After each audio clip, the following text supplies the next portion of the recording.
This audio is brought to you by Muslim Central. Please consider donating to help cover our running costs and future projects by visiting www.muslimcentral.com/donate. واعلم أن تذكير النفس على قدرها في التلبس واللبس فكل نفس كان ولوعها بالعلم والحكمة فلا تذكر بغيره. And know that the reminder of the soul is based on what it's engaged in. So for instance, a nafs who is very attracted to knowledge, you're interested in studying and things like this, and hikmah, wisdom, you won't be able to be exhorted or reminded with other than those things. So for instance, an alim, if he hears what you call a qas, like there's people, in jama'at, they go to mosques and they give wow. And they tell people how they should be better Muslims.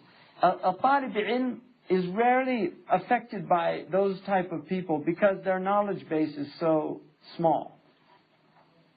That's the nature. Whereas a seeker of knowledge, if he hears a alim giving him tadkir, it'll have a greater impact on him because he respects the knowledge. So that's what he's saying, that the nature of your nafs is going to determine what affects you when you hear wow. وَإِلَّا كَانَ لَهَا مُنَفِّرًا وَنِقْمَةً. It'll actually end up distancing you. And it'll become a niqmah on you. Because you'll see this guy and you'll start thinking, how did this idiot get up here and start telling me? He doesn't know anything. And then it becomes a niqmah. Because you end up becoming arrogant. You see, and this is serious psychology. وَكُلُّ نَفْسٍ غَلَبَ عَلَيْهَا الْجَهْلَ الْبَسِيطِ فَالْوَعْظُ تَذْكِيرٌ وَتَنْشِيطٌ. But every nafs that is really ignorant and he knows he's ignorant, فَالْوَعْظُ تَذْكِيرٌ وَتَنْشِيطٌ. Any exhortation is going to affect him and get him going.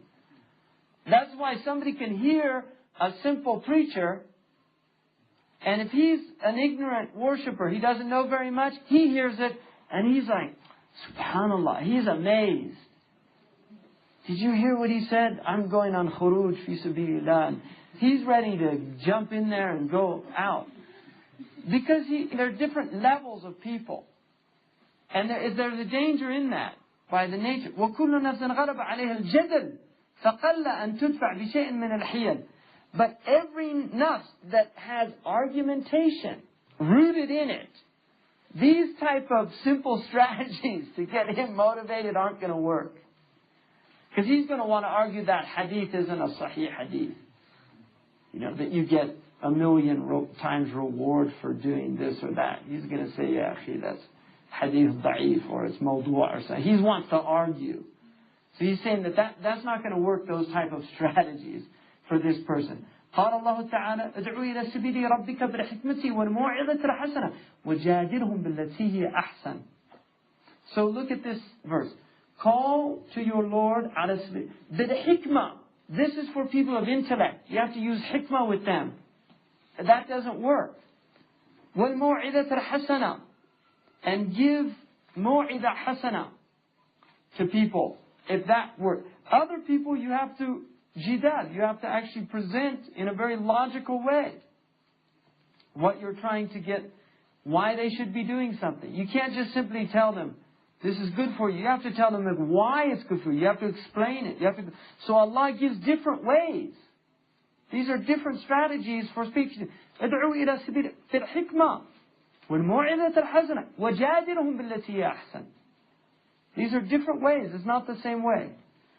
And then وقال الله تعالى ومن اتخذ إله هواه فمن يهديه من بعد الله. As for the one who takes his caprice as his God, who will guide him after Allah subhanahu wa ta'ala? يعني أنها لا تنفع فيها الحيل. This type of person who's following his hawa, it doesn't benefit him, the strategies to get him motivated, because he's lost in his passions. وفي الخبر ما تعلم قوم الجدل إلا حرموا من العمل. No people learns how to argue except they're prevented from action. And you have argumentative Muslims. There's a lot of them nowadays. They'll watch other people how they pray so they can go pick on them. Ya akhi, where'd you learn how to pray? It's not sunnah to hold your hands under your stomach. It's not sunnah to hold your hands at your side. So these are sicknesses in people's heart. This isn't about truth. You're dealing with psychological diseases. And that's why it's just pathologies. And if you know them, then you see, this guy's sick. There's really something fi qulubihim marad, And that's the point. Because the people of Allah, they don't argue, they don't go to expose people's faults. There are two things. One, if you're going to do amr bil ma'ruf and nahy anil munkar, you have to know about khilaf. ولا يكون آمرا أو زاجرا إلا الذي في العلم قد تمهر وعلم الإجماع والخلاف واتسع علمه اتساعا. Sidi Abdullah ibn Hajj Ibrahim says that you cannot make amr bil ma'ruf or nahi anil munkar unless you know ijma' and khilaf. And you also have to have a broad base of knowledge. Because if you see somebody praying with their hands at their side, you know that's the mashhur of Malik's madhab. And la yunkar. You cannot make inkar of that. It's haram to make inkar of that. You can't tell somebody you can't pray like that. It is haram to make inkar of that. Because that is a dominant opinion of one of the rightly guided schools of Islam. And the ulama have never made inkar of it. There's ulama who have preferred the other opinion, and that's what they've written in their books. But the ulama have never said you can't do that, you have to do this. No, they've said it's better that you do this. The dalil is stronger. That's another thing. But you can't say you can't do that. It's not from the sunnah. No. The imam has his adillah, the school has their adillah, their proofs. So you have to know where the khilaf is. If you see somebody praying with his hands under his belly button, that's the madhab of Abu Hanifa radiallahu anhu. Can't say you have to hold your hand here or here. So you have to know the khilafat, and you have to have a broad base of knowledge, because it's haram. And then also what Imam Uthman Danfodio radiallahu anhu said is that you have to have compassion for the ummah. In other words, the reason that you're going is to elevate people. You don't want to abase them. You don't want to humiliate them. You don't want to make fun of them. You don't want to argue with them.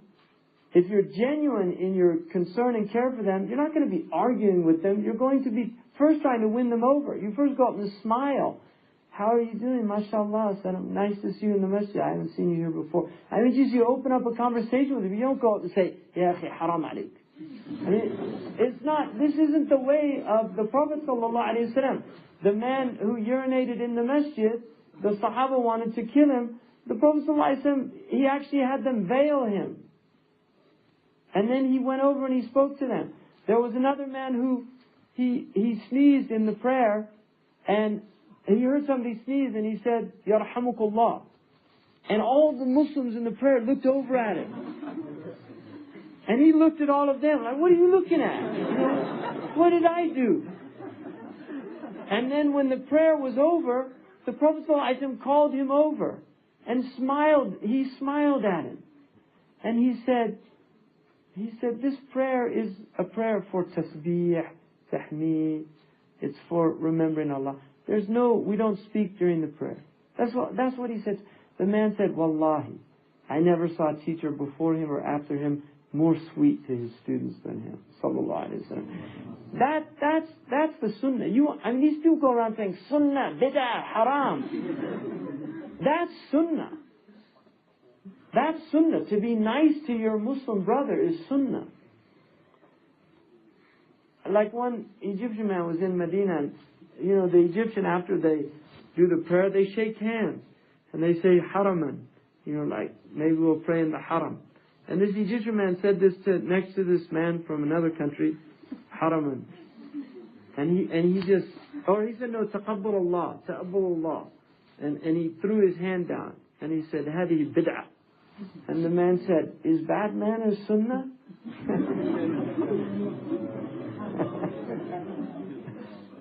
In other words, if it's bid'ah, just tell me, akhi, jazakallah khairan, hada du'a tayyib.